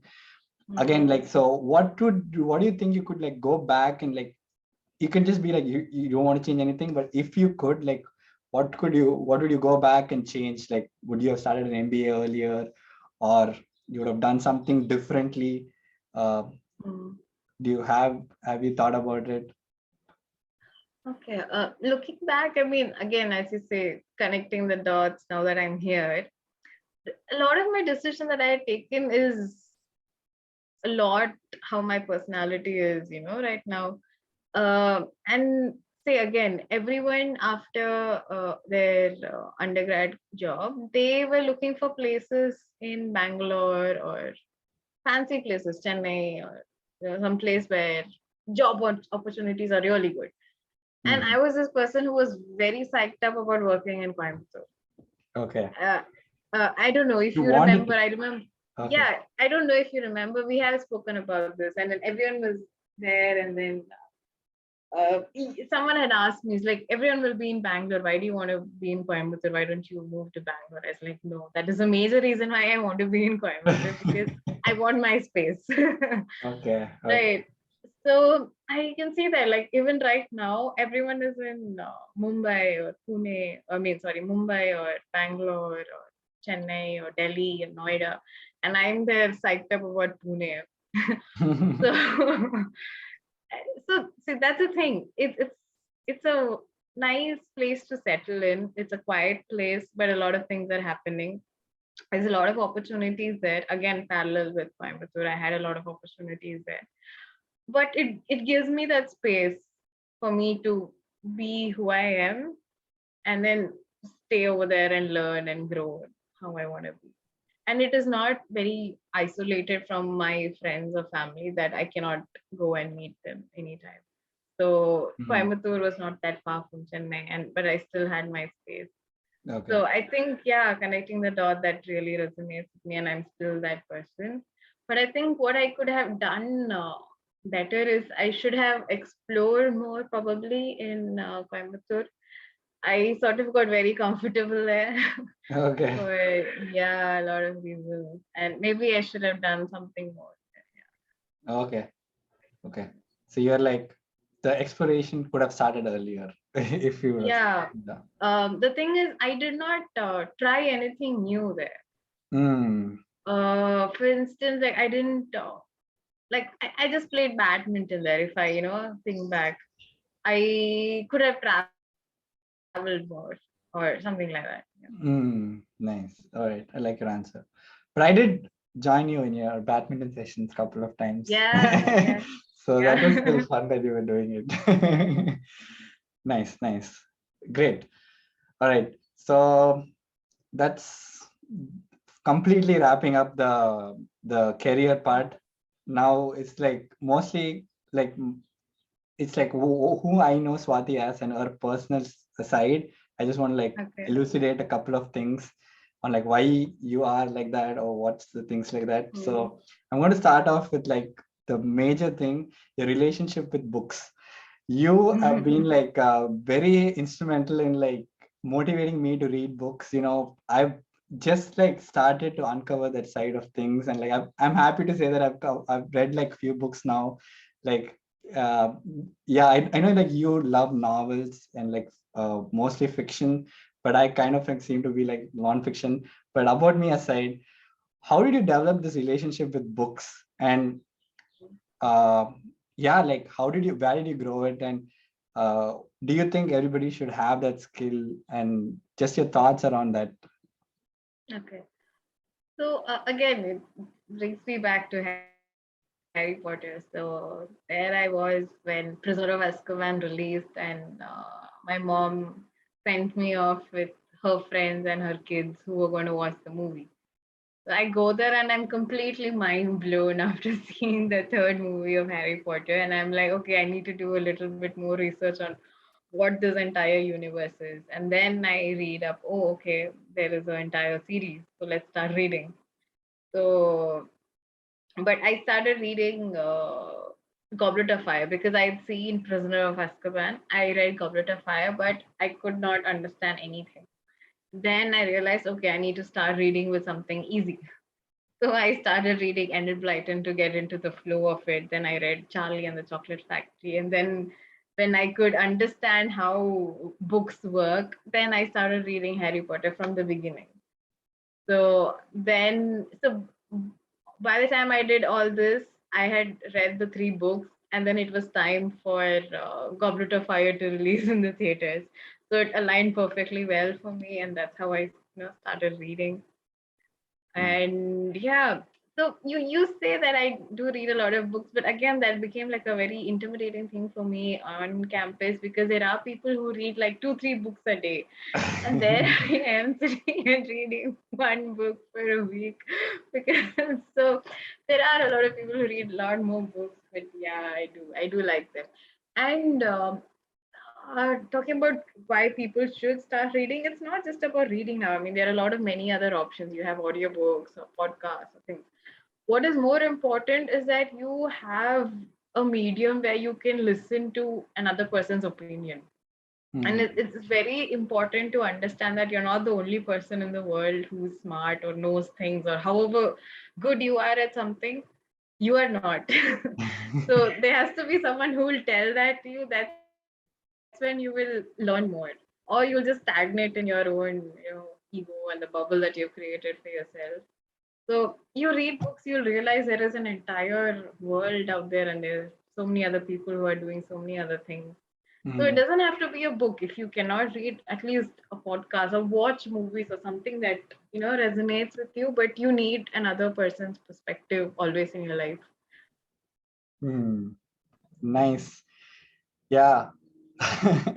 Lot of nice points. Firstly, amazing movie to be like reading Goblet of Fire, Yeah, one of my favorite yeah, ones. And then actually watching it and it actually being really good. So yeah.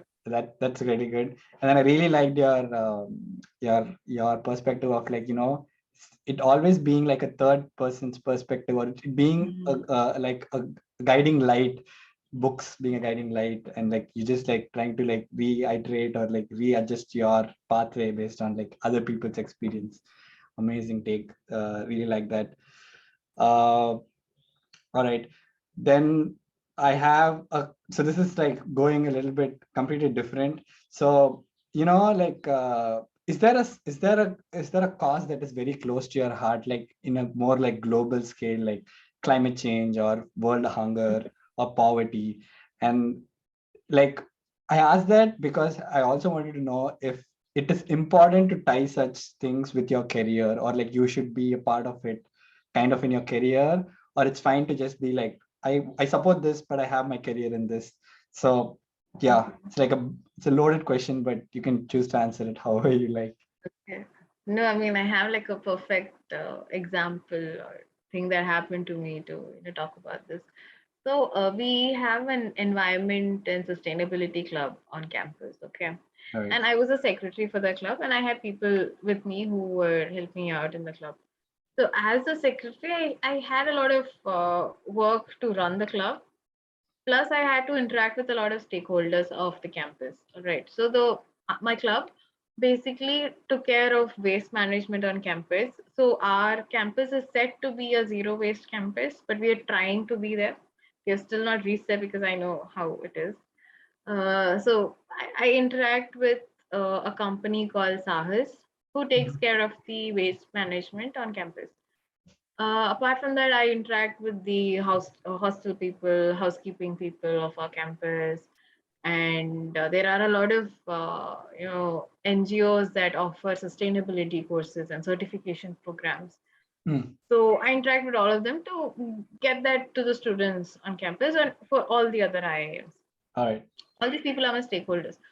So I did believe like we have to do this for the environment, and we have to get better jobs and better recruiters who are into this field, because there are a lot of companies that come, that there is almost just two or three roles that comes, okay, for sustainability.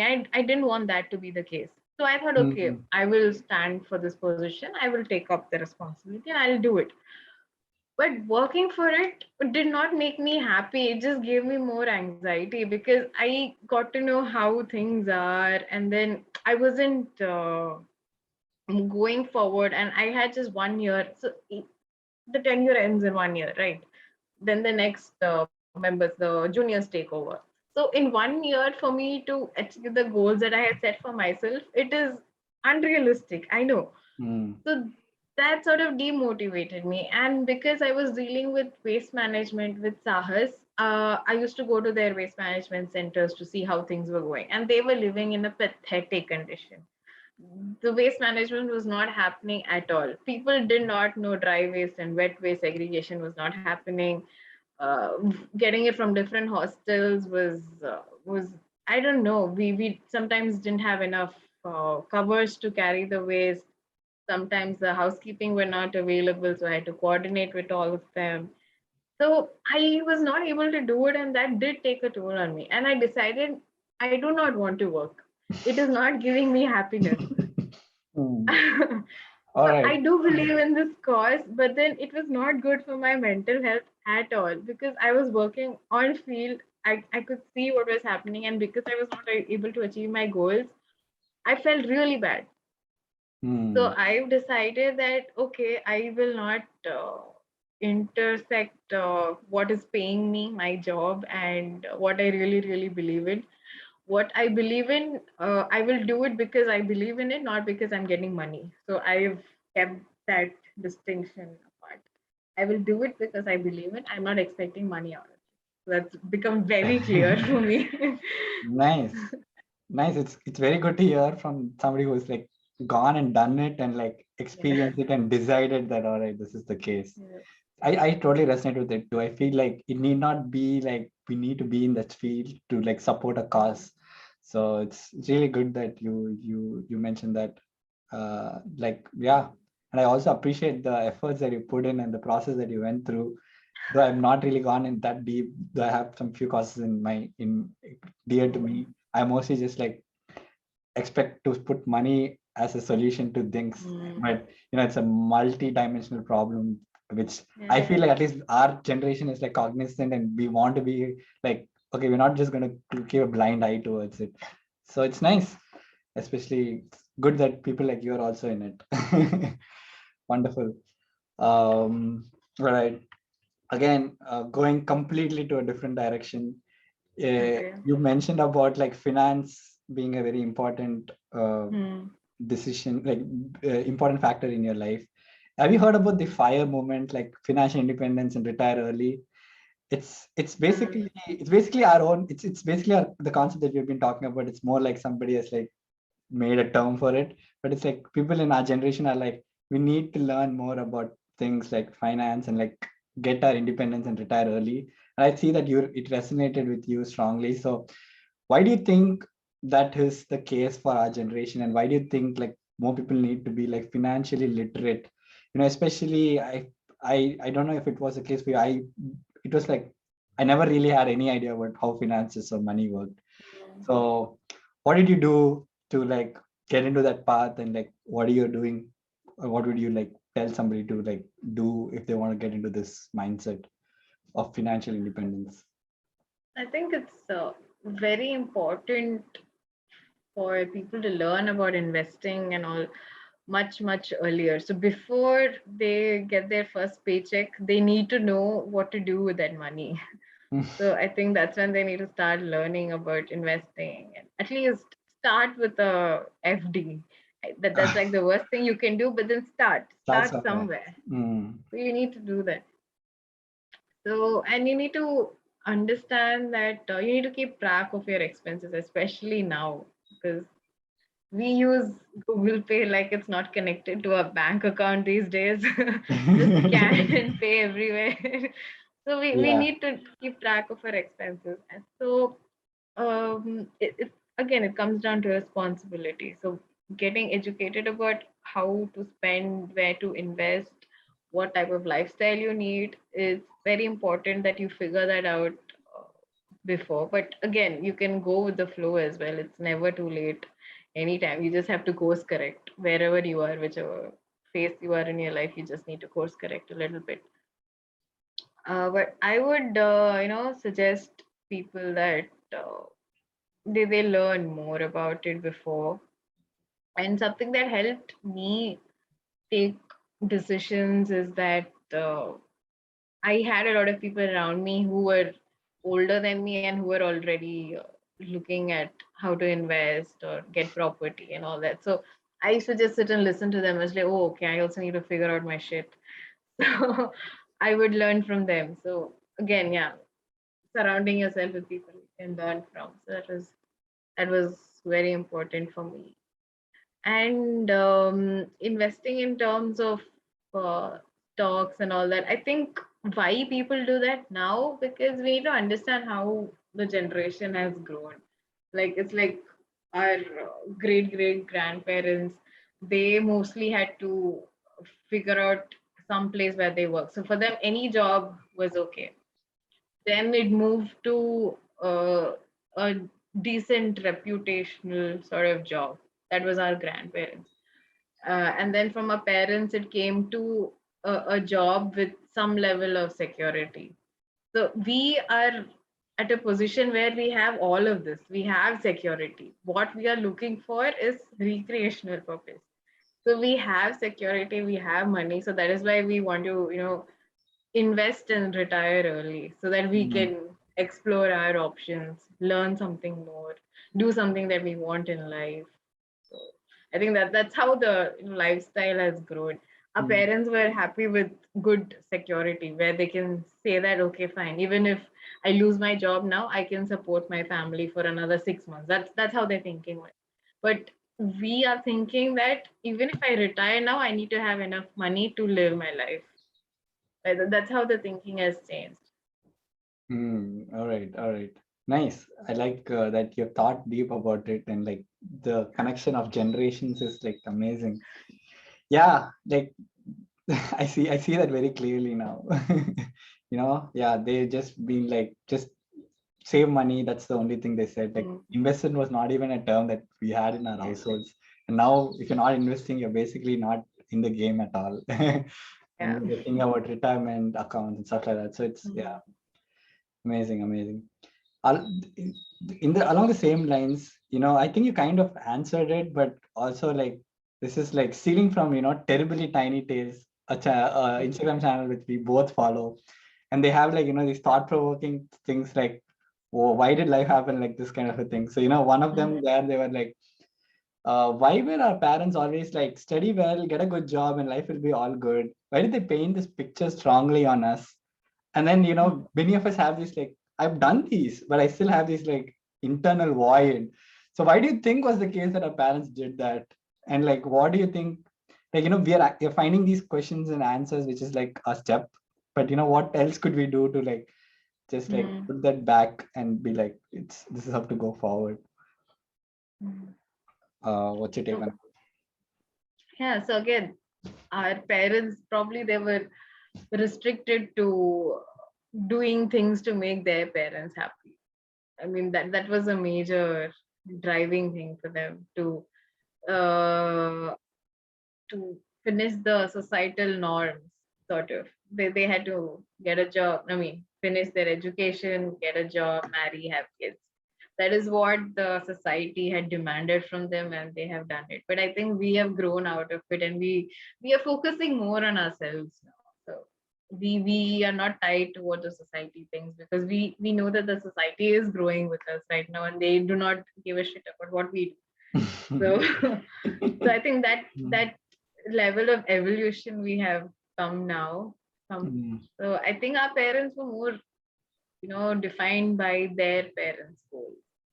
And I think that all this is changing now, and a lot of people are more accepting of different life choices, whether you do not want to take a formal degree, or you want to do gig jobs, take up part-time jobs, just figure out your life as you go. That is as important or as respectable as getting a high paying stable job. So no one, I don't think right now anyone is going to make a comparison as such, but our parents generation, they would, because their value set itself is different. They always are lived by the societal norms of 4 stages.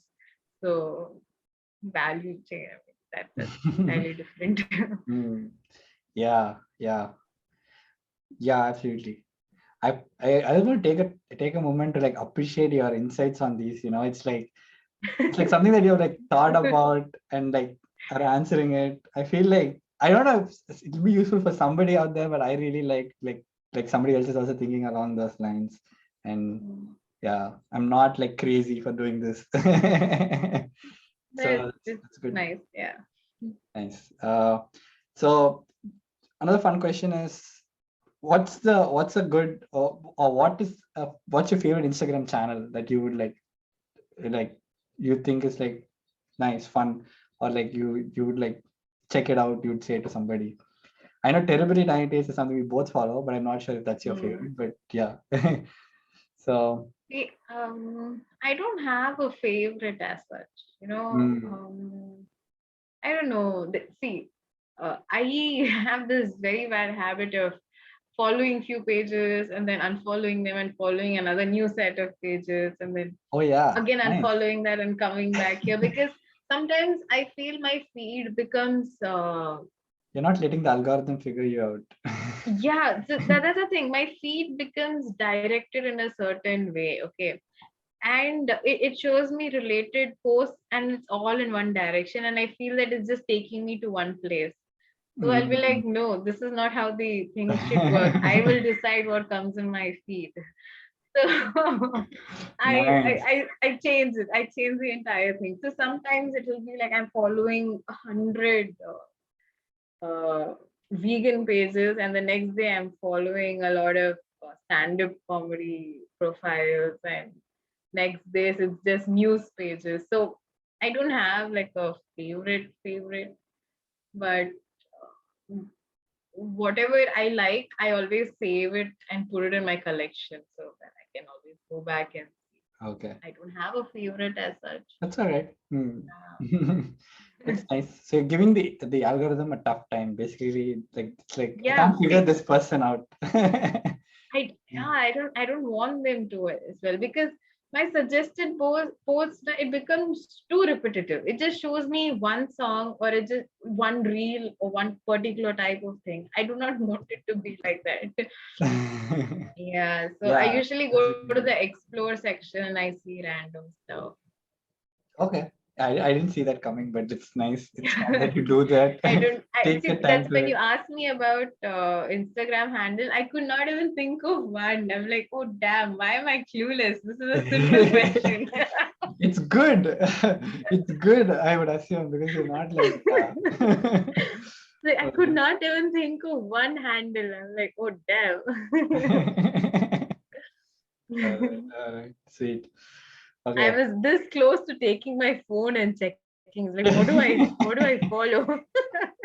I'm pretty sure you'll go back and find me like, oh, this is the post I've been seeing. I am going to do that after this call.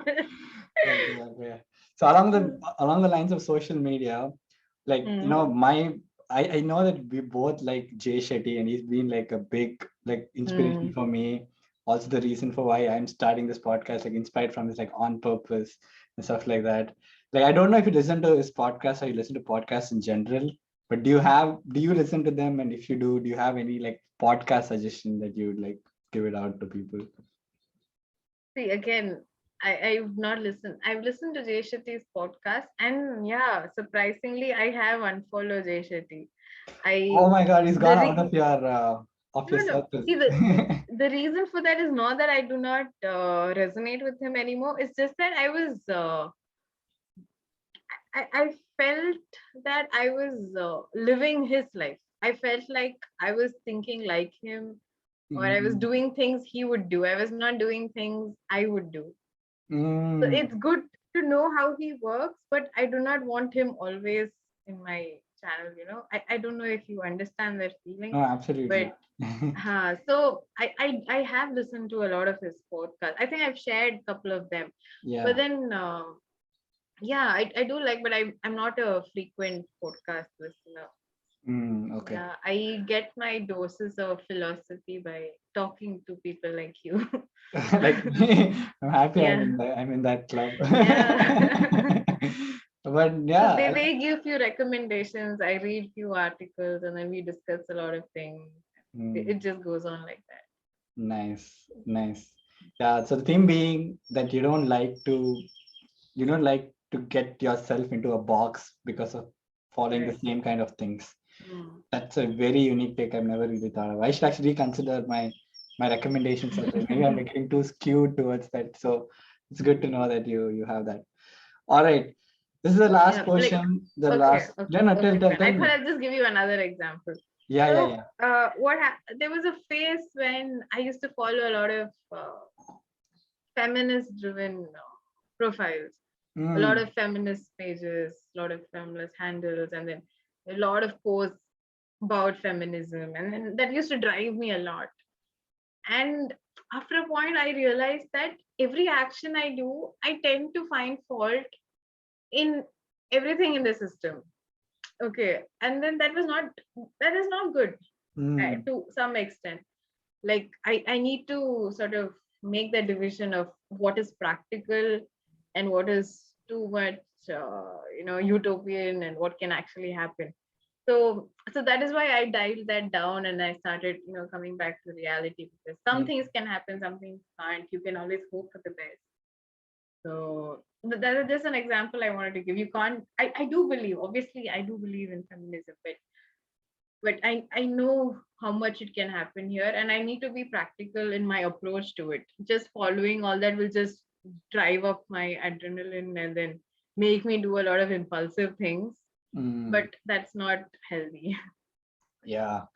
No, like this is like borderlining into that space of philosophy of like, why some things can like, we like humans like imitate a lot. So some things can like just Hmm. bias us to such an extent that we just lose our Correct. own Yeah. traits. Right. So yeah, that's a deep field in itself, which I'm also thinking about. Like, yeah, if you're just like going to like have all of these inputs, and where is our own like naturality? Hmm. So yeah, it's a deep field. It Maybe we'll just sit one day and talk about that. yeah. It makes you an extremist, I feel. Anything if you follow a lot, Mm, you get too much of it. Okay, anyway, next yeah, question. yeah, yeah, yeah. Nice. No, I've like taken a lot of your time, so now I'm like concluding to the last section, and I'm going to like Okay. let you free. But this is the this I think a couple of people call it the same name, but I'm calling it the final five. So this is Okay. like you can just probably you can answer it in like a couple of lines, but you can take how much ever you want to answer it. Hmm. So the first question is one book that you would recommend everybody to read. Can be fiction or non-fiction. One book. Mm, Hmm. it's probably hard for you. Uh, I would say Ikigai. Ikigai. Every yeah, There's everyone a has book a book. on it. All right, I didn't know Yeah, yeah, yeah. There is. that. All right, nice. Everyone has to read that. Okay. Do you by chance remember the author who wrote it, or is it just like Yeah. Bhagavad No, Gita? no, no. There are two American authors. I don't remember their name. Okay, okay. All right, that's nice. Okay. My next question is Oh, I one. would also. Sorry. No, There no, is no. Go, another go, book go called for The Secret. the I would secret. Of also. course. Yeah, Mm, that's also really good. That got me. Oh, that's another different topic altogether. That got me, clear on what religion and philosophy and spirituality I need to follow. How do I figure out life? The Secret is also pretty okay. good. Yeah, my very less understanding of I've not read the book, but it's come up multiple times. But it's like manifestation by affirmation, things like Mm. visualizing how Thoughts you. have mass, basically. Our thoughts have Okay, mass. okay, okay, nice. It's I didn't expect that to like have an impact on your like decisions on philosophy and religion. That's good. That's profound. Okay, that's important. All right. My next question is one habit that you learned in recent years that has had a great impact in your life.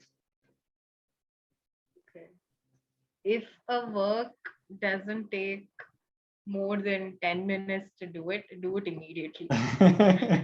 Nice, nice. Yeah. All the procrastinators in the house. Yep.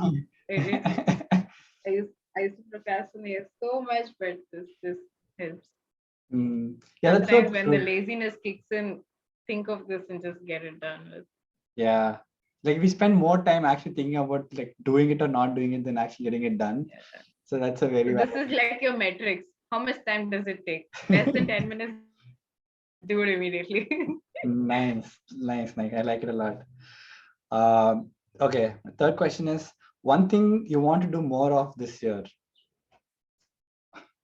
Me. Anything that comes to your mind. Uh, so I have started doing it. So that was one of my New Year resolutions to get out of my comfort zone. So that is why I went to Leh and Northeast and all that. I would never, ever, ever, ever do it in my life. But I Okay. went for these two trips. Yeah. And I almost died in those trips. But I'm very proud of myself for Okay. completing, successfully returning from those trips. Yeah. Hmm. So I would, yeah, push my comfort zone more. Okay. So push yourself more and do more like traveling and things Mm. like that. Yeah. Nice. And so the fourth question is one habit that you wish to give up this year or something that you want to give up if you have one. Give up. I always have this, inhibition to call a lot of people. Like I wish I am more in contact with a lot of people. So Hmm. unless there is a text message or a call, I don't go back. It's not that I don't want to, it's just that it's not in my head. I want to be more, I want to more proactively talk to a lot of Nice. Yeah, I can understand what you mean by that. Yeah, sometimes you just be like, yeah, if they message, I'll talk happily, but you won't take like the first step to like put it out there. It feels like a people. lot of effort to keep doing that. Yeah, I mean, it's not like I don't want to, or I'm just waiting for them to do it. It's just that it's not there only in my head. Like I've forgotten about it, which shouldn't be the case. Yeah. I've just forgotten. If I know they're there. They know I'm fine. I know they're fine. But after that, there is nothing more. All right. Yeah. Need to be more proactive in that. Okay. Gotcha. Then my last question is, if you could have a dream guest for a dinner, who would it be? It's like ripped off from one of those dating sites. So but it's a very good question, I feel so. Yes. Like what sort of dream? I have a lot of categories for it. No, like one person that you want to have. Oh, I know. Oh, I see where this is going. But yeah, it can be anything. Can be. No, I don't know, man. This is going to be very cheesy only. Like I can't think of anyone else. I would just go with Vicky Shah Rukh Kaushal. Khan. No, Who? Vicky Kaushal. Vicky Vicky Kaushal. Kaushal. Yeah. Okay. Shah Rukh Khan, I think he's taken back seat now. I would say, Okay. yeah. And nice. So that's wrapping up my entire interview with you, Swati. So thank you for taking this time. It was like a journey for me to actually like learn so much about you, which I had like no clue about. So I feel like very happy to have spent this time getting to know you, especially from all your aspects of, from your work to your thoughts about life, how you see life going forward. All of it was so very insightful. So thanks again for taking the time. Do you have anything to say or share?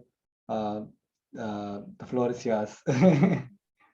Yeah, I mean, it was really fun doing this. I mean, I was very nervous, initially when we had to, and I had a lot of fun, and then really, it was fun for me also because I didn't know I had a lot of things, sorted like this in my head. It just came with the flow, and I was like, oh, okay, I do know, have an opinion about these things. So yeah, thank you for getting me to do this. It was fun. And yeah, I'm looking forward to who else you interview, and I'd love to listen to their insights as well. Thank you, Swati. Thank you for being so open and supportive on this journey. So once again, thanks and have a good rest of your day. I know it's really late in India, so hope you have a good sleep and take care. Yeah. Thank you. Yeah, bye.